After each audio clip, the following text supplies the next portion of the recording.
Um, All of the games were funny last night. Joe Yoder, Ryan Kirkpatrick, legendary rock band The Who. It's coming to FedEx Forum. We can make a Legend of Jabba O'Reilly joke. What does that mean? Oh, The Who's most famous song is The Legend of Baba O'Reilly. Oh, see, that's where Don't cry. My lack Don't of knowing your anything. eye. Better known as the CSI Miami theme. There you go. Oh, all right. Does that help? Maybe. What's funny about The Who is they were the first band to be like, hey, selling out is really bad. You should not sell out. Here's a concept album about what selling out will do to you called The Who Sell Out. And then later, they are the band that has probably sold out the most and has probably done the most harm to their legacy. And the guy who wrote all that knows it, but it was the only way to make his bandmates equally rich. So he did it. Maybe there's a lesson there. I don't know. What did we learn? Nothing. Guess not to do it again. All right. I guess I'm going to pull up this games from yesterday just to make sure.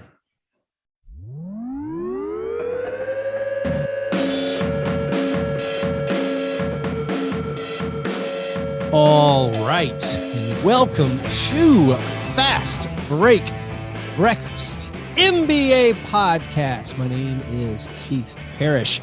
I have Kelly Dwyer coming up in just a minute, but right now I'm joined by John Burr. John, how's it going? Whew. Last night was rough. Wednesday, always just the biggest nights in the NBA. Yeah. So many games that I was so interested in.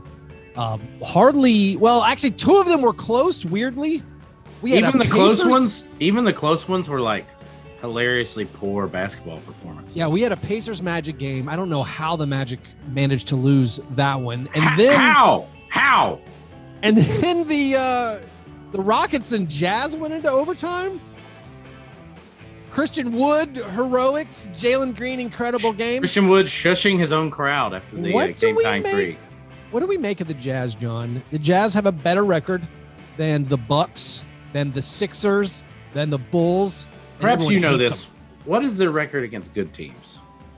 Way better than the Bulls' record against good teams. Yeah, the Bulls are like, 12-18 against good teams or something like that? Yeah, the Bulls can't beat anybody good. I was hoping there would be a lesson in there. I don't know. The Jazz are a really strange team. Plus, they've had like kind of strange injuries all year. But when you have all their pieces together, it is pretty unfair that you can't leave their fourth best player, a guy like Mike Conley, open. It's not fair. He's gonna drain 2 threes in overtime, and you're gonna go home.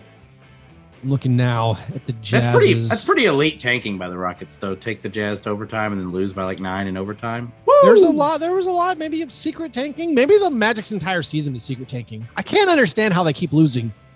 They seem like they're better than they are, even though they're not any good. I can't really figure it out. Let's see. The Jazz losing to the Pacers is definitely a new low because the Pacers are openly tanking, just trying things out. Rolling Malcolm Brogdon out there and letting him pretend he's Michael Jordan. Rick Carlisle laughing his nuts off on the sideline about his team being so bad, and then winning. So I missed the entire Pacers comeback. I'm gonna have to fill myself in exactly what happened when I was watching. Chuma Okeke was stealing the ball, throwing it to Markelle Fultz. Markelle Fultz is looking awesome since he came back. But anyway, true or false? Chuma Okeke averages 4.7 steals per minute. I love it. That's incredible. Here's the thing. Eagle. From cleaning the glass, the Utah Jazz, when playing teams who are the top 10 teams in point differential, so your net ratings, your top 10 teams in the NBA, the Jazz have the third best net rating against those teams. Best is Boston. Second best is the Suns. Third is the Jazz. Wow. Why don't we just hate the Jazz? We're just tired of them, exhausted by their postseason foibles. I guess I don't hate the Jazz as much as a lot of my NBA brethren seem to. They don't really bother me. I guess I am amongst the folks who like kind of think of them as a tier below the best teams just because for playoff reasons. But until proven otherwise, I think that's fair. Here are the teams with a worse point differential against the top 10 teams in point differential. Here are the teams that have a worse point differential than the Chicago Bulls. The Pistons, the Kings, the Thunder, the Magic, and the Rockets. It's not great. Wow. It's not great. Speaking of tanking, the Thunder have shut down Josh Giddey. They've welcomed back, however, Shai Gilgeous-Alexander, but it was some kind of Highlander code. There could only be one. They let them play one game together. They've got a recipe. They let them play one game together, and it's all like, hey, listen, they're getting their friends excited. They're like, listen, when Giddey's on the court, Shai, you're going to go off ball. You're going to be off ball. We're going to keep the ball in the hands of our exciting flop-haired rookie, Josh Giddey. And then they're like, hey, brother, your hip is sore. You're out. Yeah. And also he's out for a while. But despite you can't plan for the Nuggets missing 27 3-pointers. Their starters missed their first 27. They finished 1 for 28. They made their final one. Made their last one. On the last possession.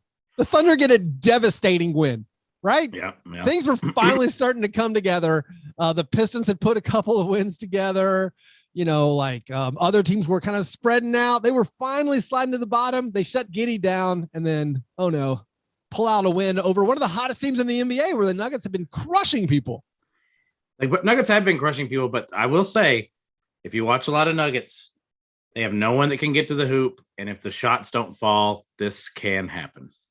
Yeah, I mean, I don't think it's not a unique characteristic for if your shots don't fall, you lose. But it does feel like the Nuggets are uniquely shallow with their roster, where it's like, oh my God, how is this team winning so many games? It's like they've patched together this roster. One man.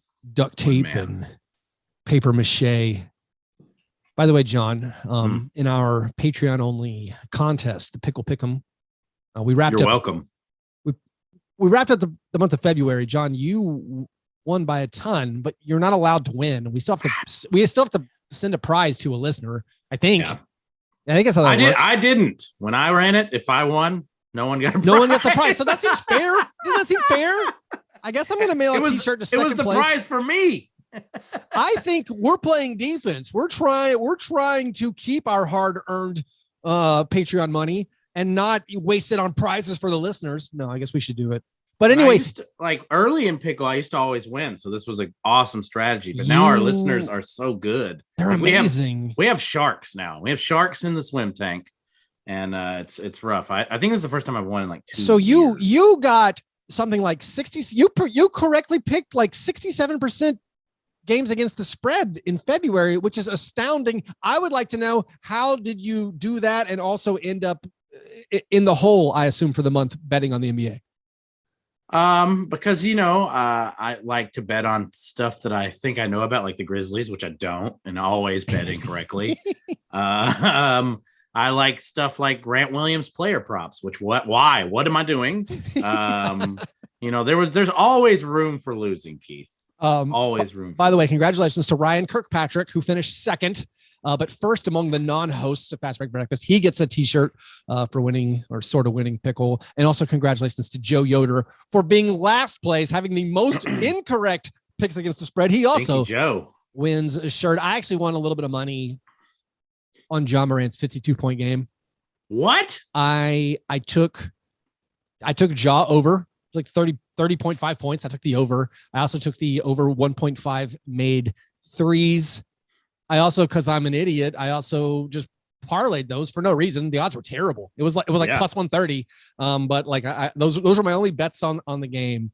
It was pretty amazing. I haven't spoken to you since our guy John Morant lit the NBA world on fire. 41 million Instagram views. The league tells us the most viewed video of the season on Instagram was John Morant's 0.4 of a second left buzzer beater.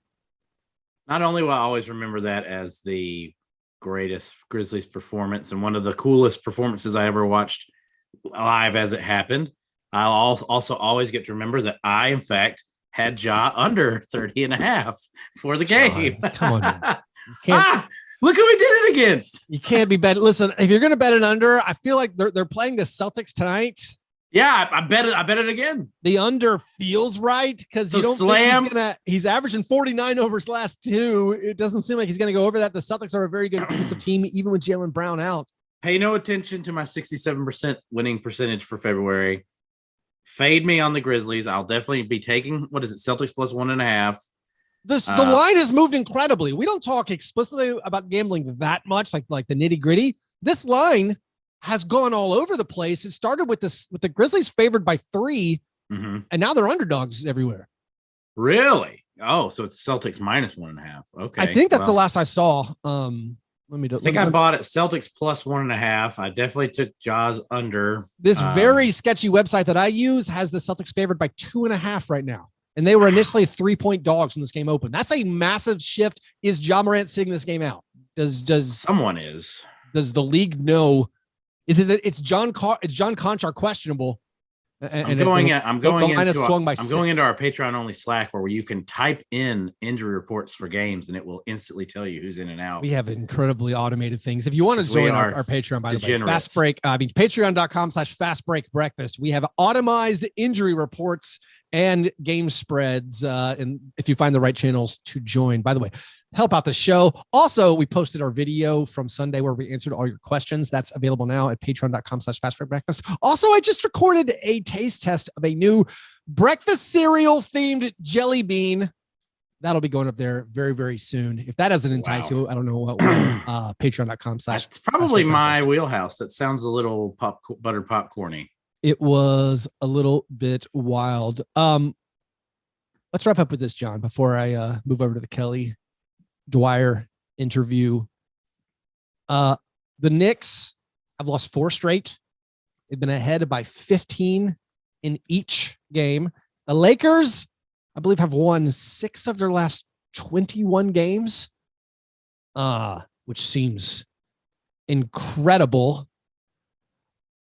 Who is more distraught? Did the Knicks just live in hell and they don't care? They're just like, whatever, you can't hurt me.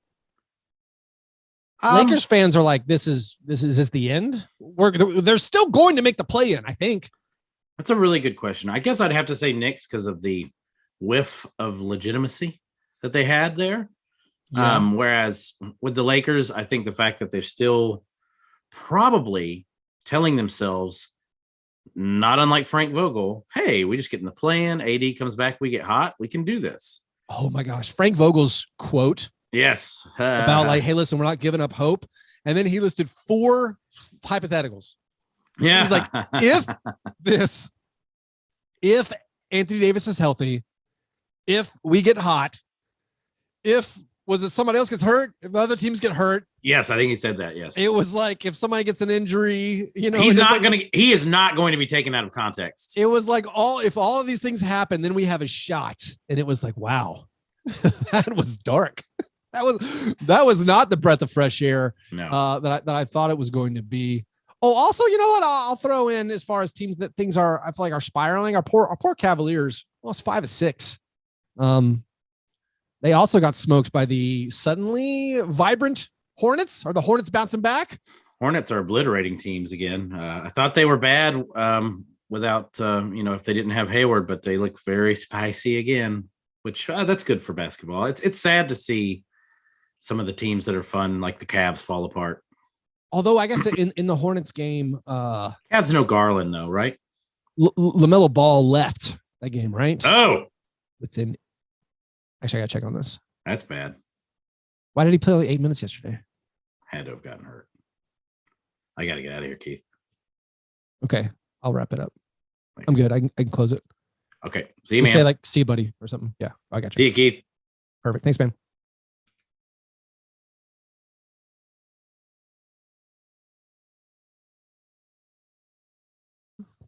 There we go. Okay, Check, I can hear you. 1, 2. Oh, you're back. You're here. Yes. Okay, I can hear you. Sorry, I couldn't hear you before. How we doing, man? I was doing a walking bass. It was checking with Kelly. Checking with. I'm a terrible singer. I wish I was a good singer. You know the notes there.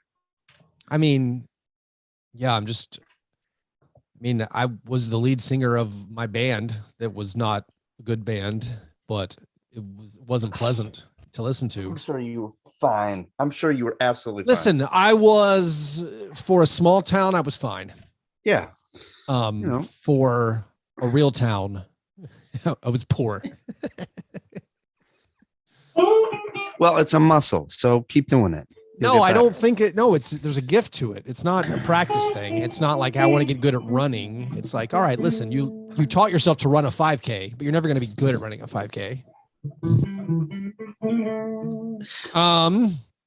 Let's start. Cantor. You ready to roll? Yes. I'm joined right now by Kelly Dwyer, the legendary Kelly Dwyer. Kelly, how's it going? It's going great. Thanks for having me on. Always a pleasure to have you on. I guess we'll go ahead and get the breakfast out of the way so we can get into the meat of the show, or a meat substitute if that's your preference. Talking about basketball, but what have you had for breakfast? Home steel cut oats? What's your thing? No, just minute oats from the store. I mean, yeah. I don't have time for overnight. Just minute oats, chia, microwave, maybe some other instant oatmeal that's sweetened. Use the regular plain oatmeal to cut it, to thicken it, to get rid of me. I don't need something super sweet, but it fills you up, and you just wallpaper paste your stomach. You're good for the rest of the day. That's my breakfast. That's good. Chia seeds and oatmeal. Yeah, you want to fill that gut, just more or less. Plaster over the gut to make it through the whole day. There's a lot going on in the NBA, Kelly, and I like your perspective because you were paying closer attention to the NBA in some of my early formative league pass years. Like I was watching, but I felt like you were in there, you were writing about it, and you provide a great historical perspective. You're also hilarious. So with all that as a buildup, I want a little historical context, if you can help me with this. We had a phenomenal performance in the last few days. A rising star, a former high lottery pick going full supernova, fulfilling his entire promise, over a 2-game span, scored a total of 100 points.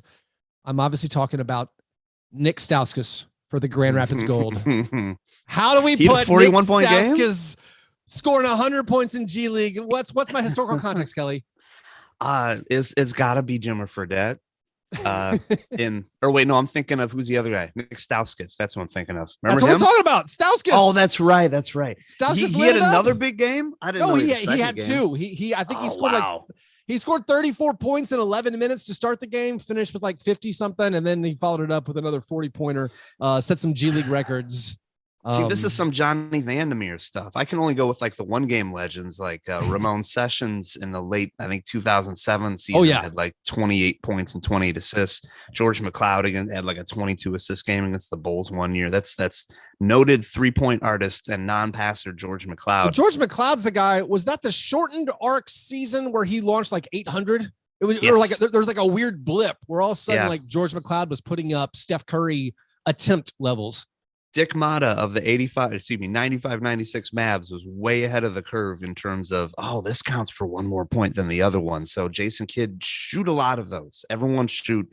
And George McLeod was in the CBA and rescued his career. Which are the teams that would have benefited the most throughout history? This is an impossible question with no research, just off the cuff. But which are the teams that pop to mind that if they just understood at any point in history, if you'd had the ability to convince the head coach and the players, listen, guys, just shoot threes.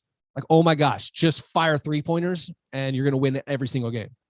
The easy answer is the Bulls, because like Jordan and Kerr even, and Kukoc and Pippen and Kelly, they already won all the games. I know. Okay. That's a terrible example, Kelly. Okay. The 97 Suns, who basically played 5 shooters at once. Oh my gosh. If they would have just not given into the conceit of like, okay, we're going to pretend to run some stuff through the low post, or we're going to take some mid-range shots, or we're going to, post Rex Chapman up and have him do a turnaround. No, just all threes at the time. That would have been great. Yeah, we're going to start the game with Oliver Miller touches. Yeah, basically. Some of those Magic teams with Doc Rivers coaching them, they shot way too many long twos, a couple extra threes surrounding those Tracy McGrady MVP years. And that's, if you don't want me to do the Bulls winning 80 games, then okay. They already won 70. I mean, what's the point? I don't care about 10 more, man. I want that 97 Suns team. That 97 Suns team was one of my earliest. That was the first year that we got cable. Growing up, we never had cables. We never had TNT, never had TBS. And those Suns teams that had Kevin Johnson, Rex Chapman, Jason Kidd, Wesley Person.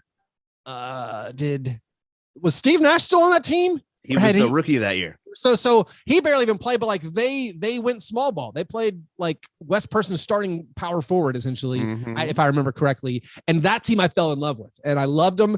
And they lost in I believe the opening round to the Sonics. But like that was the first time, I think I was a junior in high school, and I was like kind of staying up late watching the NBA and just enamored with that Suns team, and was absolutely crushed when they did not win that series. Yes, I mean, they're just a beautiful basketball team. I remember taking my eventual wife out to see Austin Powers after one of the games in that series too. Yeah. That's amazing. Well, remember anticipating the ham sandwich joke before everyone else did. That was fun too. Getting to say the line out loud and with the person in a movie you've never seen before. That was, I need more boomers making movies again so I can do that. So Stauskas had 100 points in 2 G League games. My guy Morant had 98 points in consecutive NBA games. 3 quarters. What is do you have a specific comp for Ja Morant? It's what everyone in my world, my sphere, is talking about. Like, oh, is he a better John Wall? Is he Derrick Rose with more feel for the game? If that's not like not supposed to insult Derrick Rose, but like, yeah, like, do you have a historical comp for? Yeah, Rose took a lot of jumpers. He he just wasn't, he was Warwick Dunn compared to Ja Morant's, I guess I can't say Herschel Walker, Walter Payton. Herschel Walker also, I mean, you're hitting my childhood hits, my favorite running back. Yeah, okay. My favorite, and it's been very painful for me recently. I'm sorry about what happened. The change that's occurred. Well, you saw the hits he took. Yeah, sure. It was, I mean, Rose was special, but Ja is like he's thicker. He's stronger. The shoulders are squared. There's more there. There's just more with Ja. I'm not saying he's going to be the best ever. I'm just saying there's a reel to him that I haven't seen in, your usual go-getters from that position, your Stricklands, your John Walls, a lot of these players a good one. Yeah. Were disappointments in the long run. And I'm just not, I'm not getting that from him. He's not going to be the guy that's, I'm not getting any sort of icky vibes from him which I did with Rose, where he'd just be terrible on a fast break and not be able to pass the ball accurately to teammates. And Ja's special. When you got Iverson making that post, that's some special stuff. That's some on top of it stuff. And the same day that Charles Oakley's selling a book about how LeBron James couldn't average 6 points a game in 1999. Iverson's out there being real, and he's just a ball player. He's gonna change the tone in terms of all these kids that we're gonna see coming into the NBA who are like barely getting the shot off before their feet touch the floor. Like, there's gonna be more of that. It's just basketball. Well, he's inventing a new form of travel, and that's what the greats do. He's inventing I actually land before I shoot more times than you're supposed to be allowed to, which is 0. And he like now, like the last 2-minute reports, they have to look like, wait a minute, did Ja Morant's foot hit the ground before the pass released, before the shot got off? The officials get it sometimes. They're starting to I don't know if they had a meeting. Did the other teams start sending like video, like, hey, listen, Ja Morant, no doubt, lands when he passes a lot. Like, he jumps to pass. He hangs longer than you think is possible, which is true. But then he also still lands, which is not legal. And you guys are not calling it. The best, I don't know if you've seen this, Kelly, the best Ja Morant cheat that he does, where he is not following the rules. He's done this, I think, at least 3 separate times this year. When everyone says, like, hey, Keith, what's your favorite Ja Morant play of the year?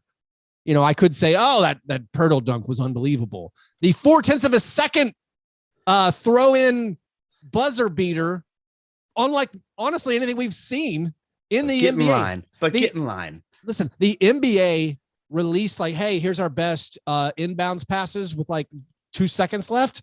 And they were like offensive in the comparisons. It was like, hey, with 2 seconds left, someone threw a full court pass to Gordon Gierchek that got tipped and he had an uncontested layup. Like, no, that is not in the same ballpark. But anyway, when everyone says, what's your favorite play, Keith? I say, well, actually, my favorite play is this thing he's done 3 times this year, where after a made basket, he does not inbounds the ball. Oh, just the other team scores. He just grabs it, doesn't even bother stepping out of bounds and just throws it to a teammate to go the other way. And the referees have not caught on. The referees are just like, oh, that look. Wait, did he just? Am I going to make him come back and throw this in? Because it's not technically a violation. Because like what they should say is like, hey, listen, you have to come back and step out of bounds. He said it 3 times where it's like, listen, I'm not even bothering to step out of bounds to legally inbound the ball after I made basket. This is just like, hey, we're playing pickup. No one cares. Ball, you made it. I'm going to pass it to my guy, and we're going to keep playing. I mean, the trick to getting into places you're not supposed to be is to just act like you're supposed to be there. And that's what he's doing. So good on him. Good on him. And then it gets to be, well, Kevin Love just had a toe behind the line when he, just make him work. Make him work. These guys want to grow, gals want to grow up and be refs. These people want to put the blue on like that. Come on. Umpires. I mean, I get it when you're out of college or you're looking for a little stretch in your early 20s and you can show up hungover, whatever. You're trying not to. You see, now you're trying not to offend me. Oh, that's right. That's right. No, I've got that uniform, Kelly. I've got plenty of umpire buddies. It seemed like a good way to make money. Rolodex. Yes. Oh God, it's some cash, really good way to make money. But I mean, doing it for the pros, doing it for a living, being that person on television, make them work. Make them work. I love that. I feel like I've seen that, but I got to start watching these games by myself. You have this in common with maybe your criticism of the officials with an all-time NBA legend who actually made some comments to the press. I guess it was this a big 3 press scrum. I don't know. Rick Barry, one of the more cantankerous old NBA legends, was asked about the state of the current NBA. And like many people, like Charles Oakley diminishing LeBron James and like other people saying like, oh yeah, Giannis in the 90s wouldn't have been MVP. Rick Barry had some opinions about basketball, and it wasn't your run of the mill old guy yells at cloud being mad about the NBA. He kind of won me over a little bit, Kelly. Rick Barry, I know. He said, hey, the current players are incredible. They can do amazing things. But then he went almost full QAnon, was like, but the way the game has been officiated nowadays has ruined basketball. They do not call traveling anymore. It is absurd. They do not call carrying and palming. It is absurd. And then he went on a long tangent about moving screens, which I was less interested in. But did any of that move you, Kelly? Did you agree? Did you find yourself nodding along with Rick Barry's assessment? They're like, listen, reasonable people can disagree that the gather step is ridiculous. Okay, the gather step is ridiculous. No. Okay, no. I'm not here to get coached. I'm here to watch basketball. Okay, and if that means Kevon Looney can't stop his 300-pound, 7'9" butt from tumbling in front of, I can't think of a diminutive point guard without saying Jalen Brunson, then oh well. I don't care. I don't care. You want to call everyone? Okay, fine. On ESPN2, on College Basketball Tuesday, on the high school courts, on not just leave the NBA alone. I don't care if there were 59. He said he charted a Hawks Bulls game. That part was amazing. Years ago. Said, okay, so you're scouting now, Rick. He said there was 59 moving screens, uncalled moving screens. He lost me there. He had me with the traveling. Where part of me is like, listen, what if you actually officiated the rules as they're written? Like that, like the James Harden step back? Come on. That everyone does now? That's not. I don't think that's legal. But everyone, we've agreed it's legal. For the sake of entertainment, we've let these things pass. We let a lot of things slide for the sake of the fast breaks. You can act like you don't care, Kelly. You also wrote a great post. No, but you just wrote a great post with your awesome the second arrangement. Thank you. It was hilarious, but you had rule change suggestions. So it's not like you don't care. There are rules you wish were different. Yeah. I just want fewer of them and for them to be loosely enforced. So you're more of a libertarian. You're a basketball libertarian. No, because you said you wanted fewer regulations. Well, that just no. I want more regulations upon the fewer regulations. I want more strident, less regulations. So quicker, done fast. Hey, here's a travel. Does this not bother you? Maybe this is just my history of being a rules enforcer, of actually putting on the uniform at some point. When a guy was say Duncan Robinson, he's sprinting around the court, he's trying to get open, he's movement off the ball. Once he catches the ball, he then takes 2 steps and pump fakes, and then does not pass or shoot, and then might then might decide to dribble. That's 100% traveling, and we don't call that play at all. The I catch the pass, I take 2 steps and like pump fake and go up. This is like a constant. This is the one. It's not the gather. It's not the crab dribble. It's not fast breaks. Sneaking in a lot of extra steps after the gather. None of those bug me. The I catch a pass, take 2 steps, and then like kind of shoot. It's like every time Garrison Matthews catches the ball, okay, he takes 2 steps.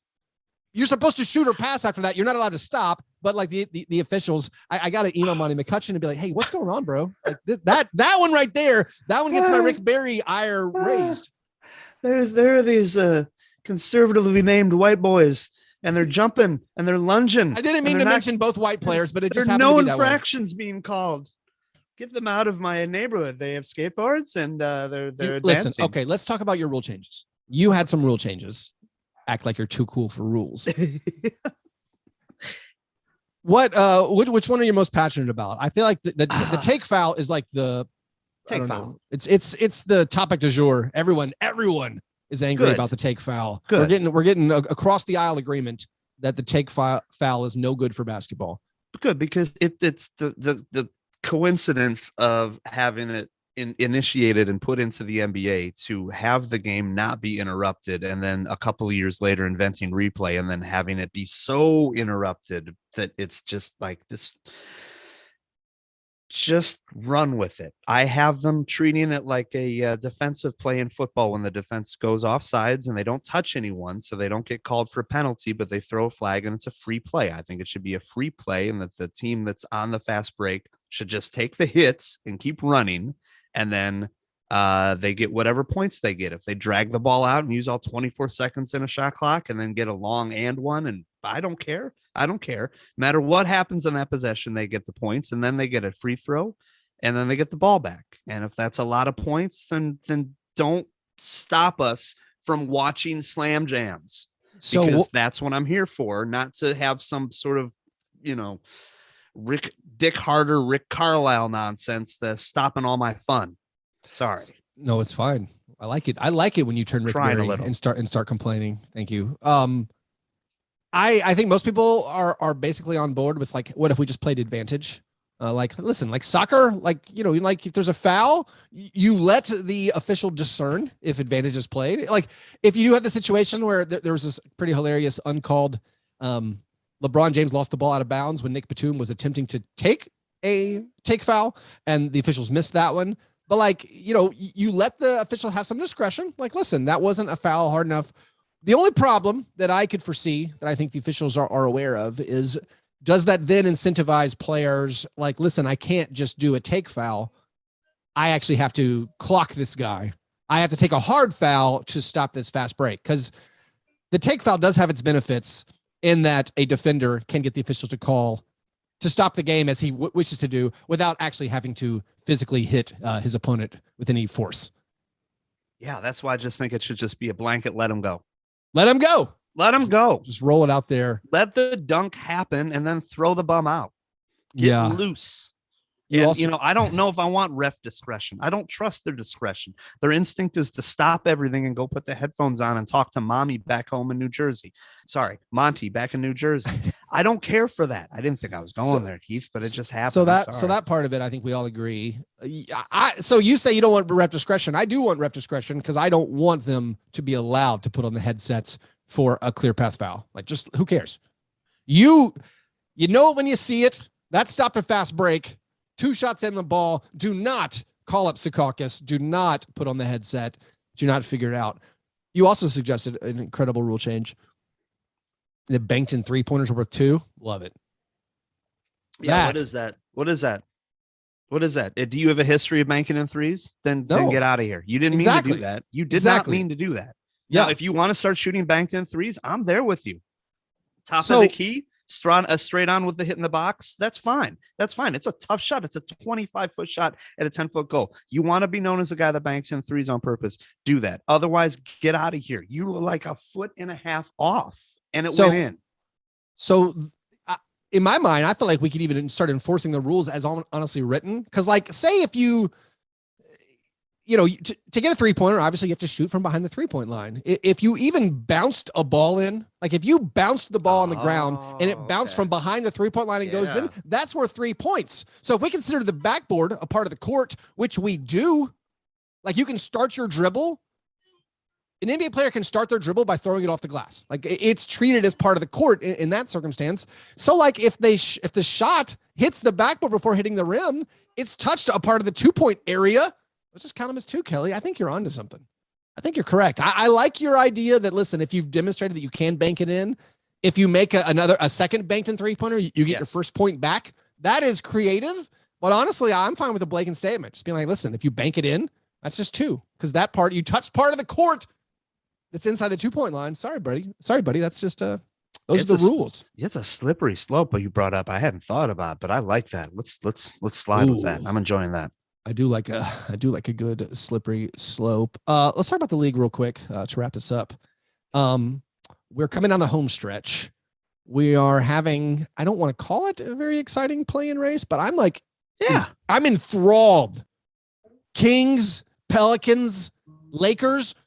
This is my scheduled viewing. There was a huge game on Wednesday night. Pelicans, Kings, 2 teams that are going for it against the whatever everyone else thinks they should be doing. The Pelicans ran the Kings out of the gym. The Kings have locked down their 16th consecutive non-winning season. Are you finding this also as engrossing? Like what do you tell the Kings fans? Like you're almost there. You're just 4 games back, 17 to play. Like it's you can. I mean, the Lakers are trying to fall out of it. I think actively quitting. So maybe there's hope, but I don't know. I don't know if I've made up a guess on the Lakers because that might be giving them too much credit. But the going into New Orleans and losing by 30 to the team you're chasing for the play-in spot, not something crucial, but the play-in spot that cracks me up. That it's just great. They were fully healthy. New Orleans is starting like 16 7-footers. It should be layup city, and yet DeMontis had honestly rough. Oh man, I was going to compliment the Pelicans. I feel like they've moved Garrett Temple out of the rotation. They've kind of settled on some stuff. They're just like, we're starting to, like, we've decided Jackson Hayes, power forward starter. He only shoots dunks and layups. That's perfect. Let's just do that. Herb Jones is an incredible defender. He never needs to shoot either. So like, I'm actually kind of getting excited a little bit about the Pelicans. As a Grizzlies fan, I'm very nervous that they could overtake the Lakers and push the Lakers into the top 10, where that pick then conveys not to the Grizzlies, but to the Pelicans. So like, maybe I have to give a lot of credit to the Pelicans, but yeah, like you said, the Kings, it's just depression. Like you're 3 games behind the Trailblazers who are tanking. You're 3 games behind the Trailblazers. You're 2 games behind the Spurs. Like the Spurs are frisky. They don't play any defense, but like they're fun to watch. And, so Fox has played statistically well since it happens, and Sabonis is always going to get his stuff. But it was just there